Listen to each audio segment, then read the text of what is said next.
What's Beyond, o melhor do teu departamento num podcast.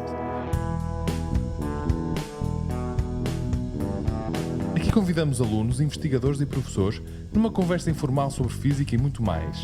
Sejam bem-vindos ao podcast do Physic Up. Muito boa tarde a todos. O meu nome é Luís Dias e hoje temos o Maurício. Muito bem-vindo, Maurício.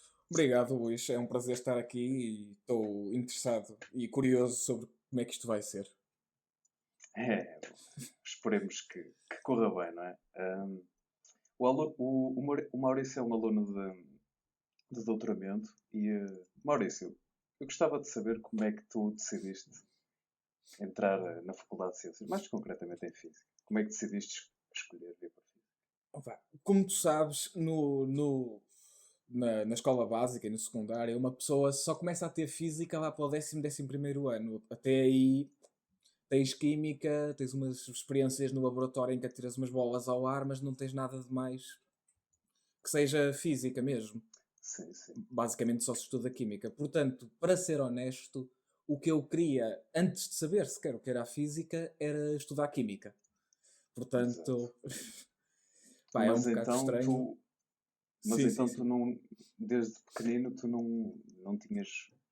Tinhas aquela cena por ciência? Sim. Não Tinha necessariamente coisas isso. por ciência, mas tinha... A biologia, por exemplo, nunca me chamou muito. Coisas desse género, sabes? Exato. Queria algo que fosse do género de física, que depois percebi, ou inicialmente de química. Mas, depois tive um ótimo professor no secundário de Fisicoquímica, e ele falou-me do curso de Física e eu fiquei interessado e foi por aí adiante.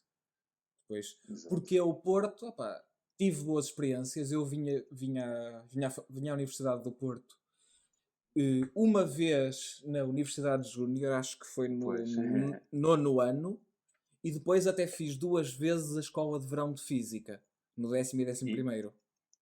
E como é que correu? Correu muito bem, gostei da experiência, gostei do departamento, gostei da maneira como as coisas funcionavam, do ambiente. Claro que é sempre uma experiência muito filtrada com a escola de verão, mas dá para ter uma ideia. Sim, claro. Dá para ter uma ideia. Conheces... Sim.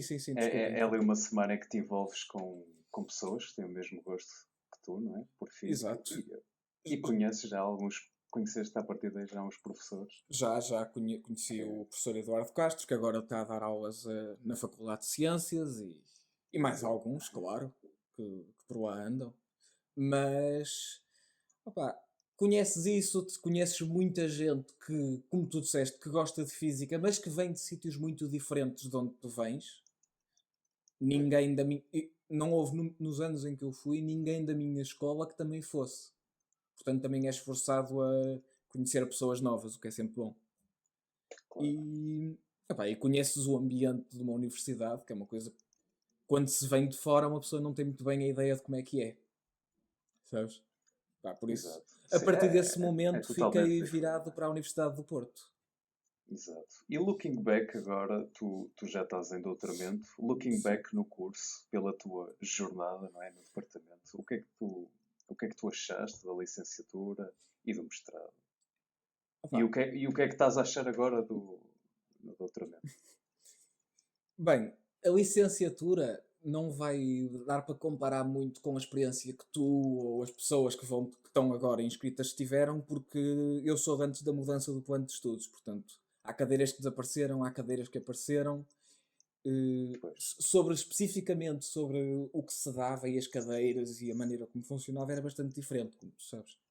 Tu agora tens 5 cadeiras por semestre, eu tinha 4 e por aí adiante. Pois. Mas foi uma boa experiência, eu acho que sim. Acho que também sabes que é um curso pesado, como toda a gente sabe. É um curso muito pesado. Um curso em que se dão manuais monumentais em semestres, que uma pessoa nem sabe como é que aquilo está a ser dado tão depressa. Pois, acho que é aquela coisa que as pessoas quando entram na faculdade têm de eu tenho este cadeirão, eu tive aquele cadeirão. Em Física não tens muito isso. Em Física é quase tudo cadeirões. Exatamente. Tens Por isso, meia dúzia yeah, de disciplinas que são efetivamente de borla, que não andas lá a fazer nada, mas a maior parte delas dão uma trabalheira tens que trabalhar. monumental. Tens que trabalhar, eu É, sei. é isso. Mas, E opa, diz, tiveste diz. alguma cadeira assim que tu gostaste mais ou algumas cadeiras Durante a que te licenciatura, chamaram durante a licenciatura? durante a licenciatura é complicado dizer, porque nos primeiros anos ainda te estás muito a ambientar, mas opa, gostei muito de eletrodinâmica e de eletromagnetismo. Das cadeiras de eletromagnetismo em geral. Eu acho que já não tiveste esse professor, o professor Pereira Leite. Acho que já não. Não, eu só o tive numa substituição de Ok, eu tive eletromagnetismo. eletromagnetismo todo com ele, portanto, eu gostei Pois. muito da experiência com esse professor, gostei. Não, mas regra Eu geral, ouvi dizer que ele era muito bom professor. era ótimo professor, dava aquilo super depressa, mas explicava como poucos professores explicam. Pois, foi com essa impressão que eu fiquei quando tive a tal aula de substituição, que ele é excelente mesmo. Exato, exato. Mas Mas sim, não tenho muitas cadeiras de que não gostei, sabes? Para ser honesto, durante a licenciatura, tirando aquelas coisas opá, que são maçadoras, tipo fundamentos de química, esse género de coisas, tu sabes. laboratórios, se calhar, não é? Laboratórios, mais alguns do que outros. Houve uns que achei mais interessantes, houve outros que achei mais aborrecidos e secantes, mas isso também é de esperar. Exato. Acho que gostei de todas as cadeiras que tive. Gostava de ter tido mais algumas, que é uma coisa que vocês agora têm a oportunidade de ter, porque com 5 cadeiras consegues ter mais coisas. Mas. Opá, mas é isso, não houve cadeiras de que não tenha gostado, para ser honesto. E, e o mestrado foram outros tantos também. Pois, no mestrado. Pá, Mas no mestrado tens assim, conta-nos como é que foi o mestrado e se também tens assim alguma cadeira. Ou pelo menos. A grande diferença entre o mestrado e a licenciatura é uma coisa muito simples. Durante a licenciatura, se tu olhares para a parte de física, tu agora já estás no 4º ano, não é? Sim, sim. Mas nas cadeiras que tiveste com o pessoal de física mesmo e não de engenharia, tu tens, regra geral, tens 2, no máximo 3 cadeiras pesadas por semestre. Sim. Neste caso, estou a ter agora laser, não é? Sim. Sim, mais complicado. Não tive essa cadeira, mas não te sei dizer. Mas regra geral, tu acabas por ter 1 ou 2 cadeiras mais pesadas durante o semestre. Por exemplo, Sim. no 3º ano tu tens quântica, tens física, estatística, são tudo cadeiras pesadas. Pois. Não me estou a lembrar de mais. Tens eletrodinâmica. Complementos física e estatística deve ser uma cadeira bastante leve, não? Muito levezinha. Complementos de física e estatística daquelas cadeiras que ainda sinto o peso delas. Mas mas a grande diferença é essa. Tu, no máximo, eu acho que tive 2 cadeiras que considerei leves durante o mestrado. É essa a diferença. De resto é tudo pesado como tudo. Mas se fores a ver comparativamente com a carga horária que tens no 3º ano, é basicamente a mesma, sabes, Luís? Porque Sim. tu tens 5 cadeiras de 1h30 por aula, com 2 aulas por semana, certo? Sim. Pronto, então é a mesma carga que tens no mestrado. A grande diferença é que são tudo cadeirões. São tudo cadeirões. São tudo E acaba cadeirões. por ser mais um pouco já direcionado para o que tu gostas, não é? Sim. Primeiro porque são opcionais, não é? São opcionais entre muitas aspas. Porque se fores a ver como está o programa do mestrado em física feito, tu tens, está tudo ou quase tudo marcado como opcional, mas tu tens tantas opcionais quantas cadeiras tens que ter. Portanto, és obrigado a escolher tudo. Acaba por ser um bocado isso. Mas o que acontece muito é que tu, quando tu escolhes o mestrado em física, tu, além de escolheres quer o mestrado em física, escolhes quer o mestrado em física ramo teórico ou ramo experimental. E isso é que te vai mudar as cadeiras que vais ter. Exato. E porquê é que tu escolheste a parte mais... Tu escolheste física teórica, não é? Podes-nos dizer Exato. porquê? Opa, eu não te sei explicar muito bem porque é que escolhi física teórica. Escolhi física teórica porque física teórica é o que eu gosto. Não, Exato. cadeiras experimentais e disciplinas experimentais nunca me chamaram muito Foi a mais atenção, então nunca me deram gozo. Pois, foi mais olhando para as cadeiras, vendo o que o ramo teórico tem. Sim, Olhando para o tanto ramo olhando para as comparando, não é? cadeiras como olhando para a minha preferência pessoal por fazer contas, basicamente. Exato. De um ponto de vista muito simplificado, acaba por ser isso. Mas há muitas cadeiras que são partilhadas, as poucas que estão marcadas como obrigatórias, são partilhadas pelo ramo teórico e experimental. É tudo Pois. junto. As fundamentais, essencialmente. E tu fizeste agora tese, não é? Tu Sim. apresentaste, fizeste Agora a tua já há um bom dissertação bocado. há uns meses. Pá. Mas Sim, não há há uns muito tempo. mesinhos. Podes-nos dizer como é que foi o processo de decisão do teu tema, da tese de mestrado? E o que é que qual é a tua experiência? E Sim, podes-nos claro. explicar um bocado em que é que tu estiveste a trabalhar? Ok. O processo de escolheres o tema normalmente acontece de duas maneiras. Quando tu estás no quinto ano, normalmente os professores mandam um mail. Os professores que estão interessados em ter alunos de mestrado Exato. mandam um mail com uma série de temas que têm em mente. E tu muitas vezes vais escolher, opá, este tema agrada-me, vou escolher este tema com este professor. No meu caso foi ao contrário. Eu estou interessado em matéria condensada, teórica. Portanto, falei com o professor João Lopes dos Santos e perguntei-lhe se podia fazer a tese com ele. E ele disse que sim. Então foste tu que foste falar com Sim. o Eu fui professor falar com o João professor, Lopes Santos. ainda não Exato. tinha ideia de tema nenhum. Pois. E ele também não. Eu falei com o professor, penso que... acho que foi por volta da semana da queima do meu quarto ano. Exato. Portanto, E lá ele é para que... maio. Pois, então tu não apresentaste nenhum Eu não tema. apresentei tema, não falei nada, eu sabia, ele faz condensada teórica. Eu estou interessado em fazer condensada teórica, portanto fui falar com ele. Pronto. Exato. Tão simples quanto isso. E estava a gostar da cadeira que ele estava a dar e tudo mais. Foi. Depois, a própria escolha do tema foi complicado, porque depois metem-se exames, eu tive que fazer... Tu no quinto ano tens cadeiras no primeiro semestre, portanto, tecnicamente só fazes a tese a partir do segundo. E depois eu tinha uma cadeira de segundo semestre, porque por causa da maneira como tu trocas cadeiras com o departamento de matemática, troquei uma cadeira de primeiro por uma cadeira de segundo, o que complicou as coisas. Pois. Olha, troquei a cadeira de lasers de que tu falaste agora. Não tivesse a cadeira mesmo porque a troquei por uma do departamento de matemática. Mas nós só acabámos por escolher um tema lá para janeiro, creio eu. Já no segundo semestre mesmo. Eu sabia aquilo em que ia trabalhar, portanto, sabia aquilo em que ia trabalhar. Quer dizer, sabia que ia trabalhar em matéria condensada teórica. Pronto.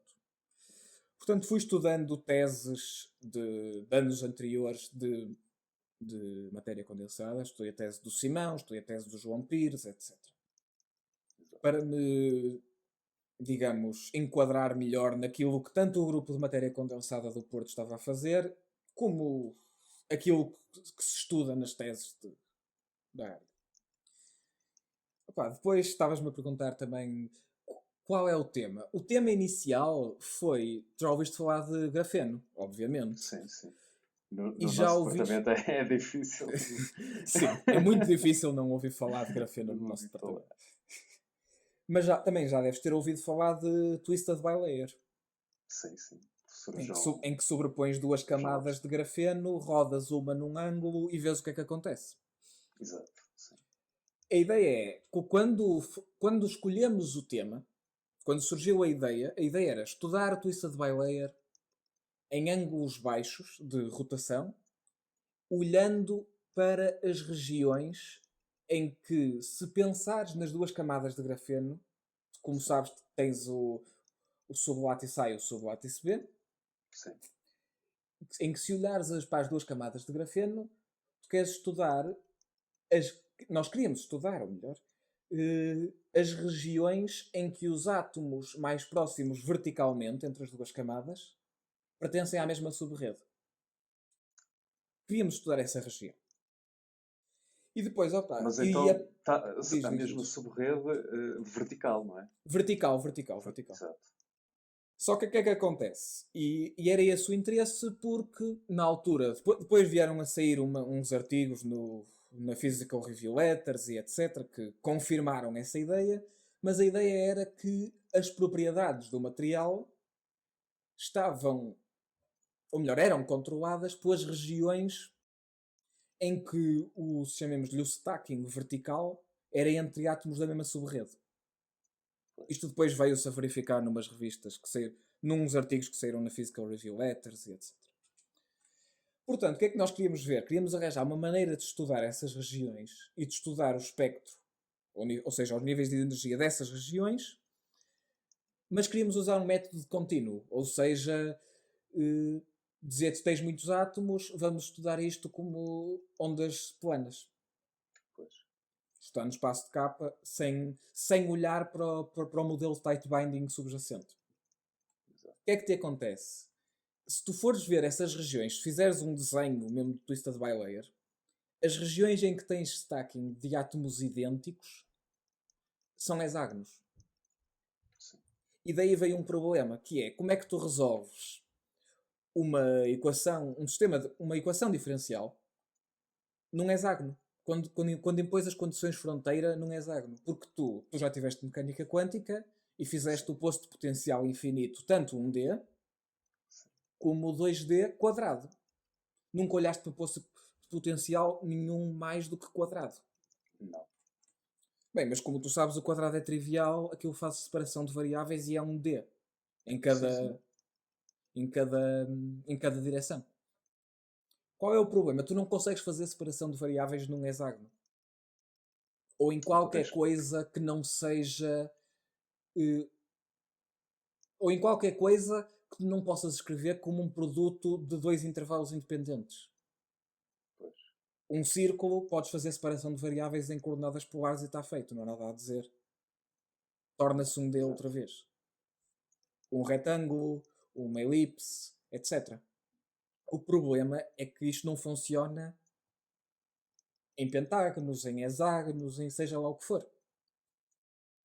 Portanto, a questão que depois surgiu durante a tese, e foi o que acabei de fazer, foi sobre o que acabei por fazer a tese, foi como é que tu resolves isto. Porque tu sabes meter a equação de Schrödinger num integrador numérico e ele cospe-te uns números e pronto, tu ficas contente. Sim.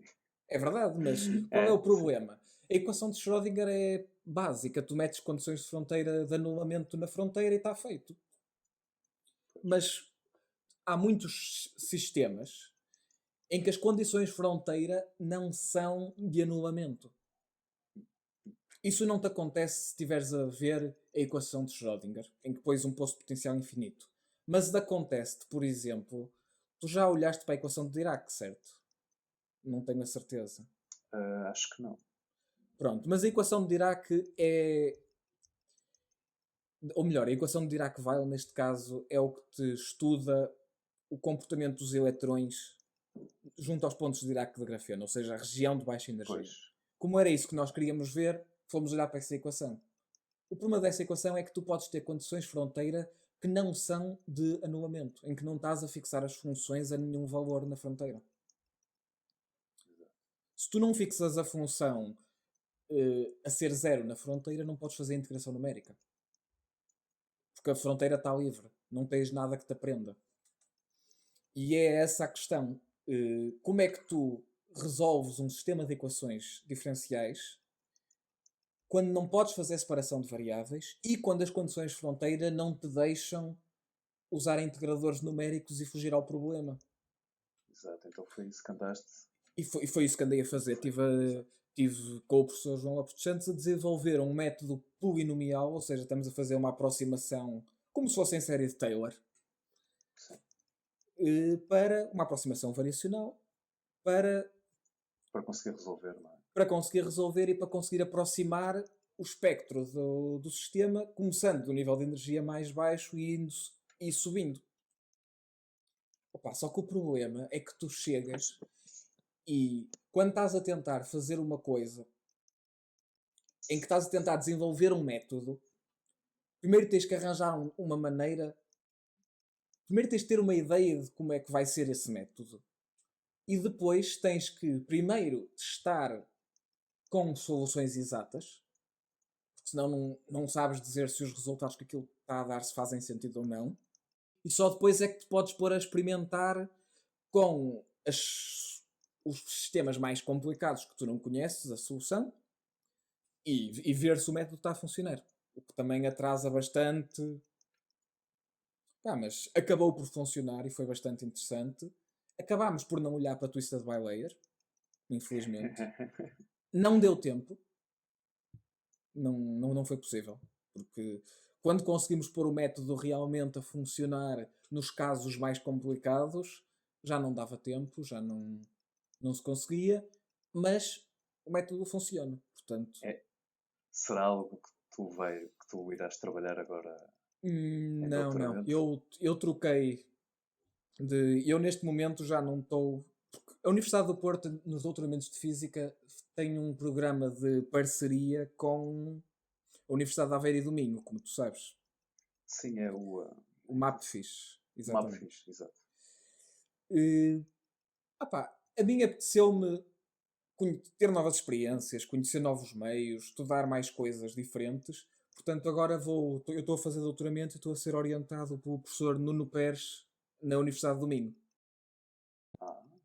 Portanto, eu agora, neste momento, estou a acabar os últimos detalhes de um artigo, da escrita de um artigo sobre este método, com o professor João Lopes dos Santos, para publicar, porque de facto temos resultados novos, temos um método que funciona, que se estende facilmente para outros sistemas, portanto é um resultado interessante, é um método interessante e por isso queremos publicar.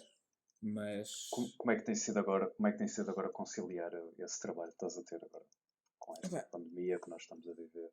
Com a pandemia eu estou na parte da teoria, portanto, como não tenho muita necessidade de ir ao laboratório, ir aqui, ir ali, a parte mais chata desta pandemia que estamos a ter agora é mesmo uma pessoa estar fechada em casa, efetivamente.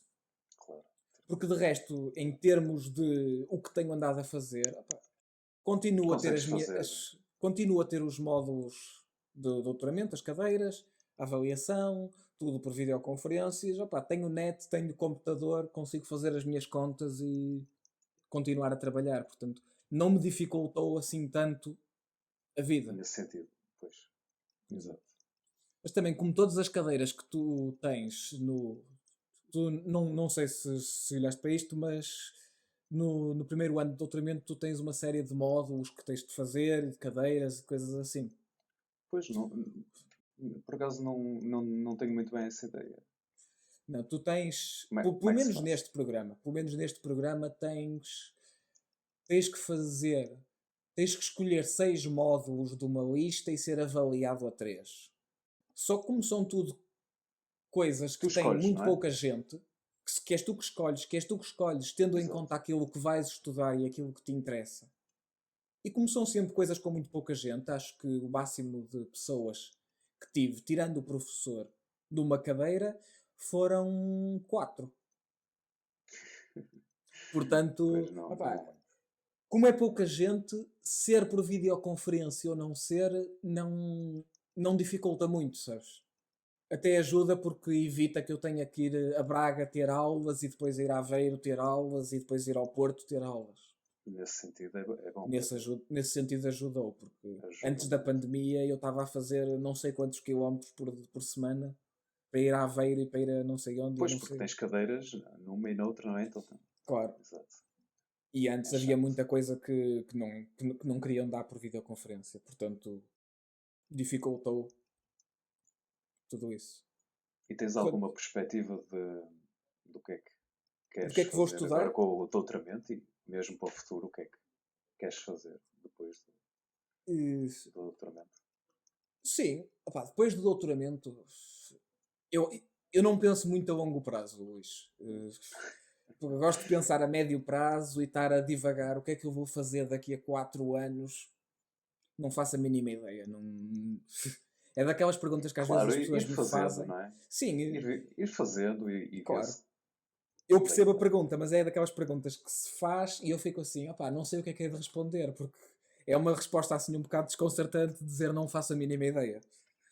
Claro, mas eu Mas, compreendo. Depende também das oportunidades que tu claro, as oportunidades que há vês. hoje não há amanhã e as oportunidades que vai haver daqui a 4 anos não há hoje, portanto. Claro. Pronto. Mas Para já é fazer doutoramento, não Mas é? já é fazer doutoramento, fazer tudo direitinho. Eu neste momento estou mais focado tanto na escrita deste artigo como em fazer as cadeiras, em fazer os módulos. Sim. Também é daquelas coisas, já me perguntaram antes sobre quão mais difícil é ter as cadeiras por videoconferências do que por presencialmente. E tu estás a passar por isto também, Sim. portanto, sabes àquilo a que eu me refiro. Acabas por ter muito mais matéria para estudar e as coisas atrasarem muito mais facilmente. É a sensação que eu tenho. Que, sim, E depois, pelo menos cá em casa, não sei como é que é contigo, mas eu acho que há sempre há mais motivos para te distrair, quer seja porque exato. os teus pais possam estar em casa, ou irmãos que tu tens. Há mais coisas que te podem distrair. Exato, é muito fácil uma pessoa parar a meio de estar a estudar qualquer coisa e ir ver qualquer coisa, ir ajudar alguém a fazer não sei o quê, ir Claro, a... É muito mais fácil uma pessoa dispersar-se, mas também a ideia que eu tenho é que, mesmo comparando a maneira como era dada, porque eu ainda tive uma parte do módulo antes de começar a pandemia, portanto ainda consigo fazer essa comparação um bocado.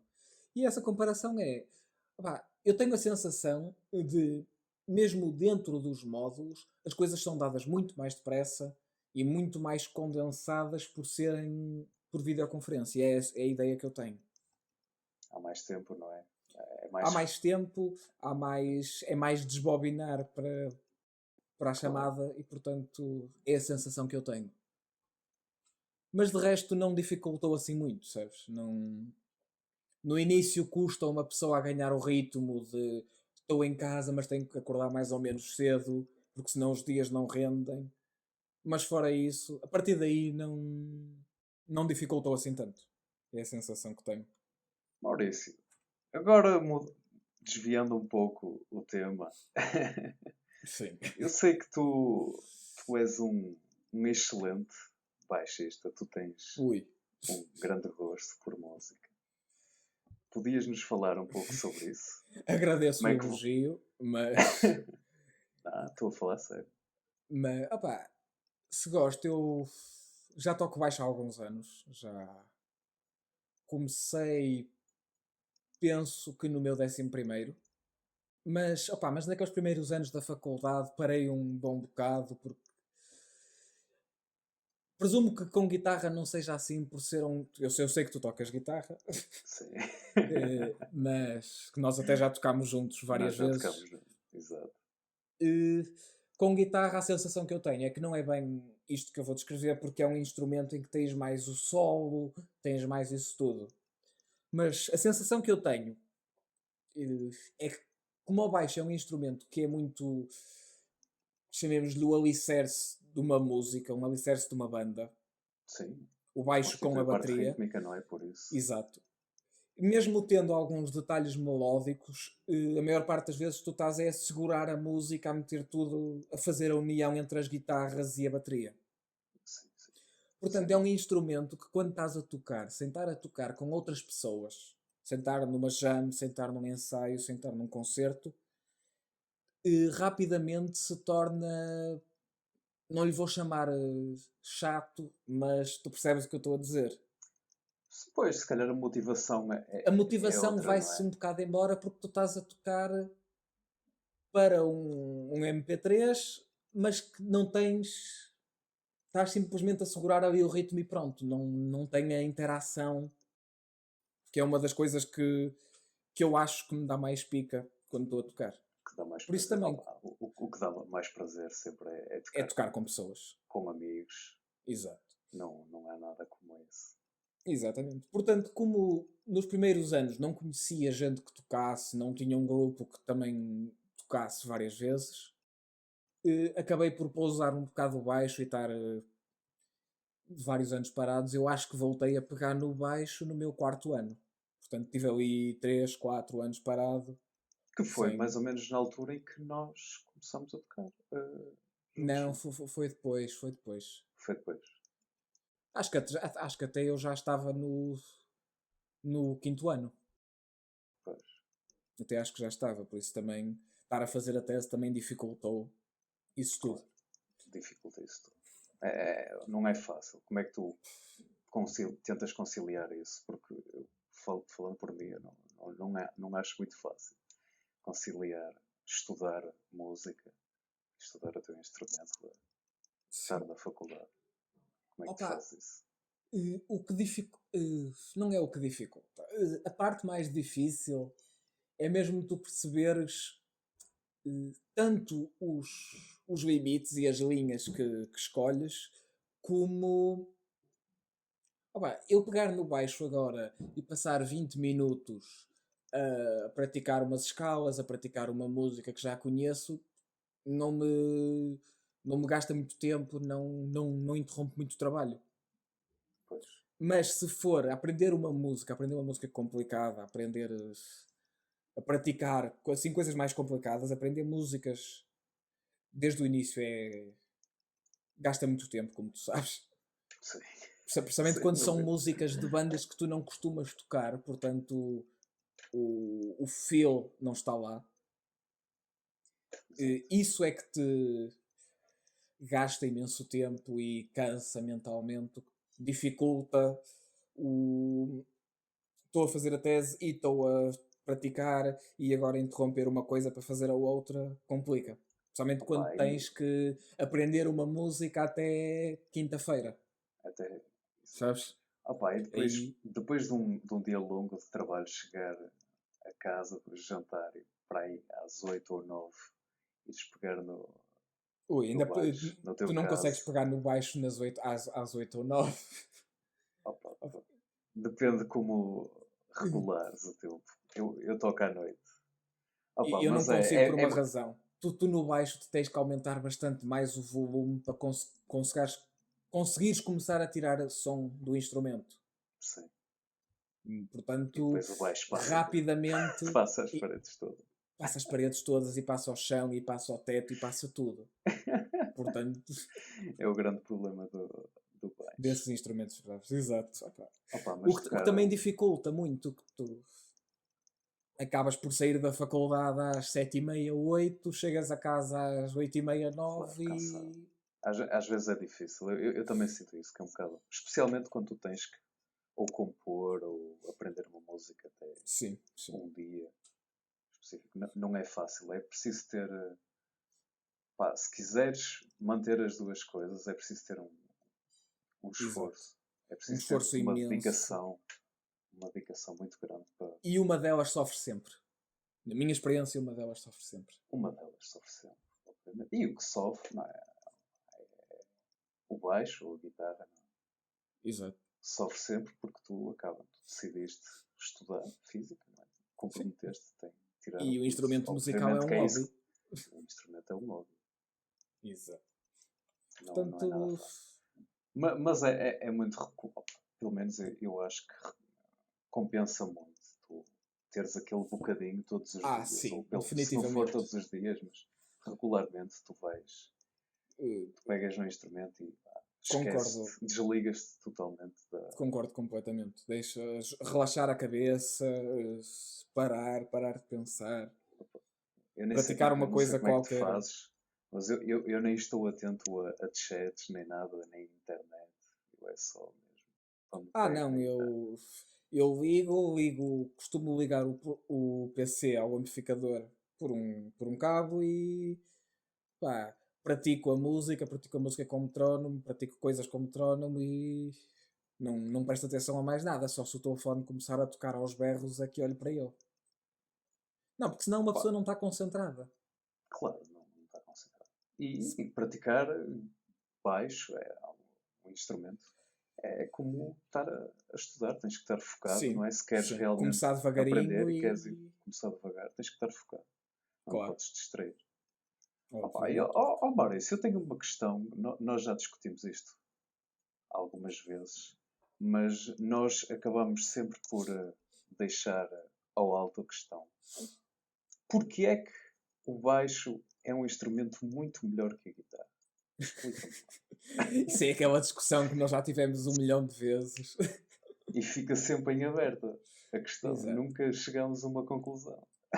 Opa, eu digo isso naquela brincadeira, na mesma brincadeira que tu dizes que a Obviamente, guitarra é estou a melhor. brincar. Opa, a guitarra não me chama pessoalmente por uma razão muito simples. Primeiro eu prefiro frequências graves. Prefiro coisas graves. E depois, aquela sensação do groove está mais no baixo, se fores a ver. Tá, o baixo e O... a bateria, não é? São. Exato. Seguram É ali o o que ritmo, sustenta a seguram música. ali.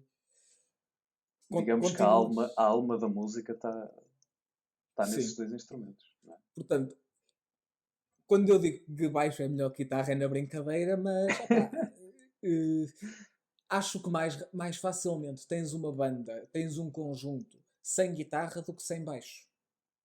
Sem dúvida. Ou do que sem algum instrumento a fazer a função de baixo. Ok, tu podes ter um piano a dar os graves e a segurar o baixo. Isso Mas não é a funciona. mesma coisa. Mas não é a mesma coisa, mas se não tiveres ali um grave a segurar-te aquilo tudo, soa tudo muito mais plástico, de certa forma. Não sei se me estou a Sim, explicar claro. bem. E vês naqueles trios de jazz, ou por exemplo, estou agora a pensar nos Rush, em que, Exato. por exemplo, o Geddy Lee faz ali, desempenha um papel. Esse tipo é absolutamente brilhante. Fogo. Esse tipo é O que genial. ele faz. E o Victor Wooten, por exemplo, Victor e, Wooten. e o. Não lembro do nome do homem. O Marcus Miller. Sim. São tudo nomes que acabam por ser eles que têm o foco na banda. São eles que são o centro. Porque se fores a ver, Sim. é muito assim. E o baixo, pelo menos em improvisação de mais jazz, o baixo é que dita muitas vezes as nuances da música, mesmo da improvisação do guitarrista, estás a perceber? O que o Sim, baixo está a sim. fazer influencia imenso Sim. a dinâmica da música. Se a música disser que vais tocar um Mi, mas eu decidir que vou tocar o Ré, tu é que soas mal. Pois, exatamente. Se eu decidir tocar um Ré, o acorde é Ré e acabou. Não há. Eu é que dou a tónica, acabou e não. Por isso tens aquela vantagem de que quando tu te enganas, parece que são os outros que se enganam. Mas sim, é verdade. Ou seja, o baixo é melhor porque não é? O baixo está sempre certo. Exatamente. Não, Mas uma coisa que eu tenho essa ideia, pelo menos tenho essa impressão, que o motivo pelo qual as pessoas não é ignoram no mau sentido, não é ser coitadinho, mas o motivo pelo qual as pessoas, na minha opinião, ignoram muito baixo é também quando estás a ouvir música com auscultadores de meter nos ouvidos, que não sejam auscultadores caros, obviamente, Claro. ou quando estás a ouvir música no telefone em alta voz, ou em coisas assim, não tens baixo. Não se ouve. Não. Podes ter o melhor baixista do mundo que não o vais ouvir nem o vais sentir. Mas agora vais. E depois, Luís, desculpa interromper-te, mas depois tu tens outra coisa, além disso. Tu tens o ponto que há muitas bandas, muitas mesmo, em que o baixista era o pior guitarrista que tinham. Acontece muito isso, que também passa um bocado aquela opinião de baixo é Aquela má guitarra imagem para de gente que não sabe tocar guitarra. Opa, o que, Não é, claro. mas estou a falar da Não, impressão mas que passa basta para fora. ver os concertos ao vivo, qual é a diferença de ires a um concerto? Opa, o baixo, tu sentes Sente-se. aquilo, pelo menos a mim é um dos grandes prazeres que me dá quando vou a um concerto, é Sim, o baixo. Pá. definitivamente. Novamente, é um instrumento que tu, para o apreciares completamente, tens que ouvir a música alto. Senão não perdes tudo. Maurício, agora para acabar, eu sei que Sim, já já estamos aqui a falar há né? 3/4 de hora. Tu participaste num desafio do Facebook que eu vi, em que partilhaste uns 10 álbuns Sim. que te influenciaram muito. Eu gostava que se conseguir. Partilhei 8 porque me Partilhaste oito. cansei. Ok. Eu gostava que nos partilhasses, ou se conseguires, não é? Desses 8, qual é o teu favorito? E porquê? Se conseguires. Eu não te consigo Não dar um consegue. favorito. Se forem dois, se Pronto. calhar. 2 favoritos. Ok. Primeiro desde que estou aqui a olhar para o telefone a ver o que é que eu partilhei. E agora digo-te, primeiro, um deles foi um álbum chamado VTT2 dos Vital Tectones, que são uma banda de que eu já te falei até, com o Scott Anderson e com o Victor Wooten, de jazz fusão, que eu acho este álbum absolutamente brilhante e é das poucas coisas que quando não sei o que ouvir, ouço isto. É excelente. Eu já ouvi esse álbum também umas quantas vezes. E uma pessoa não consegue. É um trio. Apanhas sempre um detalhe extra, uma coisa trio qualquer. em que os três são Absolutamente três brilhantes. absolutamente brilhantes. Como segundo álbum, se calhar, opa, é uma coisa que eu descobri recentemente. É uma coisa muito diferente de uma banda que não sei se já acabou ou não, porque bandas pouco conhecidas acontece muito isto. Não sabes se os gajos estão vivos ou não. Mas é uma banda chamada Johann Wolfgang Posoj. Pois, não conheço. Eu acho que também já te falei desse álbum. Não sei, não. Chamado Birth of Posoj.